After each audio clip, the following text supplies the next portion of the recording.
Hi అండి. వినాయక చవితి అనేది ఒక్కో ప్రాంతంలో ఒక్కోలా సెలబ్రేట్ చేసుకుంటారు కదా! మహారాష్ట్రలో ఎలా సెలబ్రేట్ చేసుకుంటారో ఈరోజు నేను మీతో షేర్ చేసుకుందాం అనుకుంటున్నాను.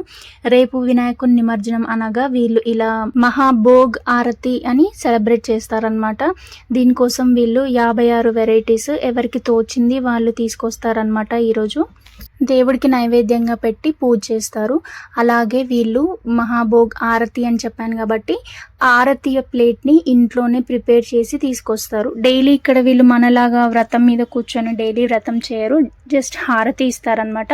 ఆ హారతి కూడా అందరికీ దక్కాలి, దేవుడిని అనుగ్రహం కృప అని చెప్పేసి ఆ హారతి వచ్చినంతసేపు అందరూ కలిపి ఇస్తారనమాట, ఒకరి తర్వాత ఒకరు.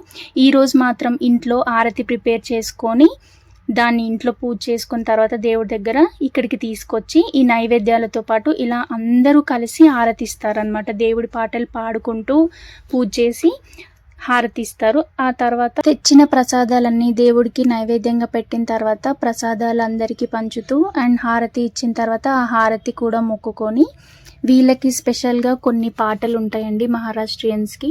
వాళ్ళ లైఫ్ స్టైల్స్ అప్పుడు ఎలా ఉన్నాయి ఇప్పుడు ఎలా ఉన్నాయి అని అవి కొన్ని పాటలు పాడుకొని జనరేషన్కి డిఫరెన్స్ ఏముంది అని వాళ్ళు చెప్తూ ఉంటారనమాట. అదంతా మనకి కొంచెం కొత్తగా అనిపిస్తుంది. ఇలాగే దసరా టైంలో కూడా కొన్ని పాటలు పాడుతుంటారనమాట. అది నేను వీడియో తీయలేకపోయాను, వీలుంటే దసరా టైంలో తీసి దసరా టైంకి అప్లోడ్ చేస్తాను. మహారాష్ట్రియన్స్కి గణేష్ చతుర్థి అనేది చాలా పెద్ద పండగ అండి, చాలా బాగా సెలబ్రేట్ చేసుకుంటారు. పూణేలో ఉన్న వాళ్ళైతే బుధవారపేటలో ఉన్న దగడుషేత్ గణపతిని చూడ్డానికి 2 కళ్ళు సరిపోవండి, అంత బాగా అలంకరిస్తారు, చాలా బాగుంటుంది. మనకి ఖైరతాబాద్ బాలాపూర్ ఎలాగో ఇక్కడ అది అలాగనమాట. ఇక్కడ ఆడంబరంగా బాగా చేస్తారు, కాకపోతే గణేషుని మాత్రం చిన్న సైజులో తెచ్చుకుంటారు, పూజలు బాగా చేస్తారు. నాకు ఇక్కడ ఇది బాగా నచ్చుతుంది. అందరూ వాళ్ళ ట్రెడిషన్లో ముక్కు పొడకలు పెట్టుకొని శారీస్ కట్టుకొని చాలా ట్రెడిషనల్గా రెడీ అయ్యారు. నాకైతే చాలా బాగా అనిపించింది. మీలో ఎవరికైనా తెలుసా వాళ్ళు ఇలా సెలబ్రేట్ చేసుకుంటారని? తెలిసిన వాళ్ళు కింద కామెంట్ చేయండి.